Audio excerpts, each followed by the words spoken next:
Welcome to the self-learning platform by Dr. Sushma Singh. Today we start Unit 3, Nature and Forms of Conflict, Intrastate, Interstate and Global. Our topic is Reflections on Phenomena of War. Usually in this context, the cause of war forms the subject of discussion. Since the causes of war are being dealt with in a separate unit. Here, some of the philosophical aspects of war are taken up for consideration. Here, it will be appropriate to mention the views of some eminent thinkers who have inquired into the deeper motivations of war. Two categories of analysis will be presented. The first deals with a conceptual analysis of the foundations of conflict, and as theorized by an eminent contemporary political theorist, Kenneth N. Walsh. The second is the analysis of the famous theorist of modern warfare, Karl von Clausewitz. The later analysis is more directly related to the war as the conscious choice of states, its objects and nature, leaving aside their causes that motivate wars. Other important philosophies and approaches of war are also examined in this section.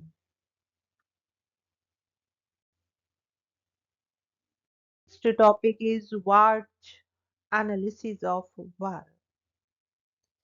Kenneth and Walsh makes the most comprehensive analysis of the causes for international conflict and war in his book Man, the State and War, a theoretical analysis, examining the theories of conflict propounded by eminent thinkers from the beginning of history. Watts classifies the three major sources of war as arising from a human nature and behavior, the internal structure of state and international anarchy.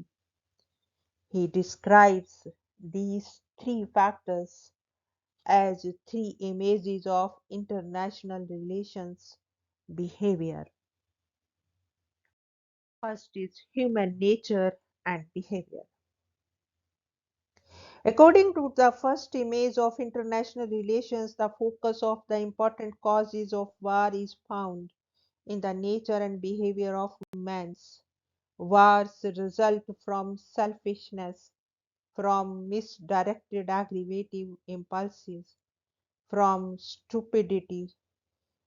Other causes are secondary and have to be interpreted in the light of these factors.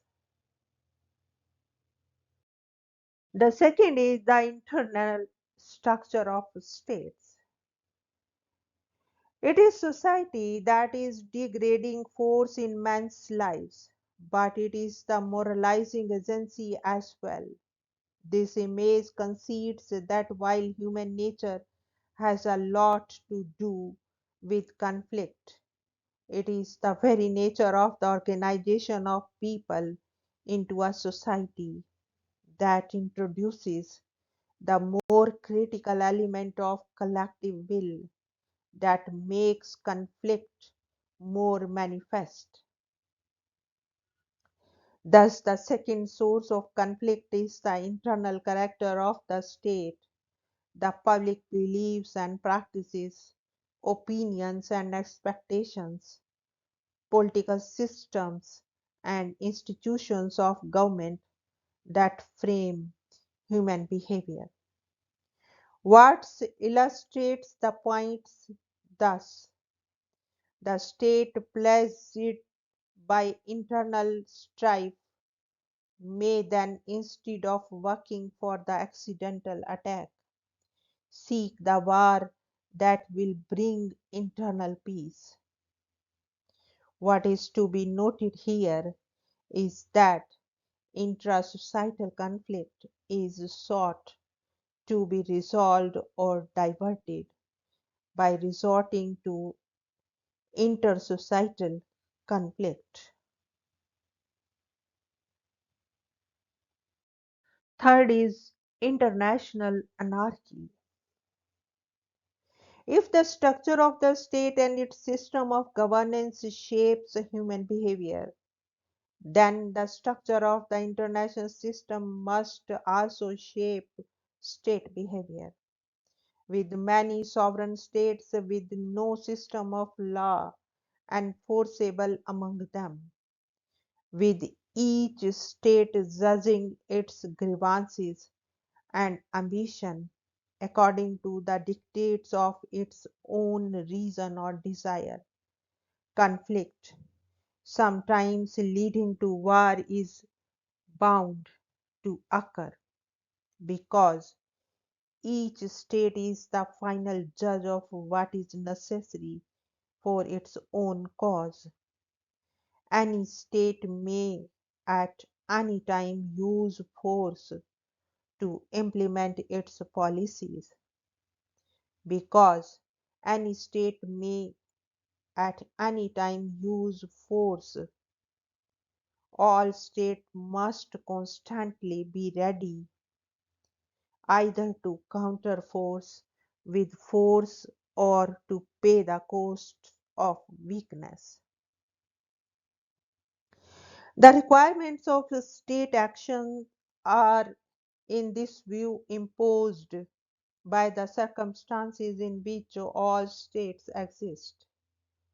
Watt's three abases are three distinct ways of locating the causes of war. While Watts has separated the three for analytical purposes, they are indeed overlapping, as none of the three is in itself sufficient to fully explain the causes of international conflict. Some thinkers laid emphasis on one, some on the second, and some on the third. In fact, the three images explain the cause of all human conflict, not merely international conflict. For instance, the first two images explain the causes of intra-societal conflict as well.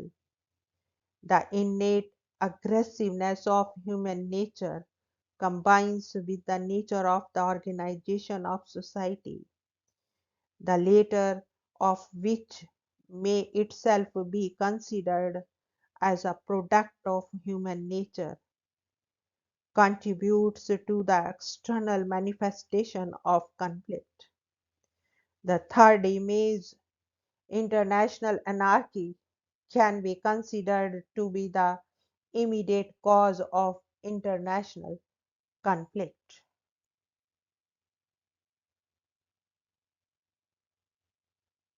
Next point is Clausewitz theory of war. It is Watt's last image, international anarchy, under which the political states are sovereign unto themselves and freely use force against other states, that figures prominently in theorizing on war in general. Karl von Clausewitz, the celebrated 19th century German author of Von Krieg or On War, brought out this factor with great emphasis. His well known definition of war as the continuation of politics by other means is already mentioned. More important for present analysis is his view that war is a rational instrument of national policy, that is, state policy. In the final analysis, therefore, the state is the primordial actor in the process of war, and the object of war is further summarized by Clausewitz thus: war is an act of violence intended to compel our opponent to fulfill our will. From this definition, it follows that every war ought to be end in a complete victory of one side over the other, and that modernization in war is an absurdity, since failure to utilize all the force at one's disposal defeats the purpose of war. War conceived in this way, Clausewitz calls war in abstract or absolute war. In real terms, this is close to total war, which the First and Second World War of the last century approximate to. However, it should also be mentioned that Clausewitz himself says that real wars differ from abstract war because idealized conditions are never realized.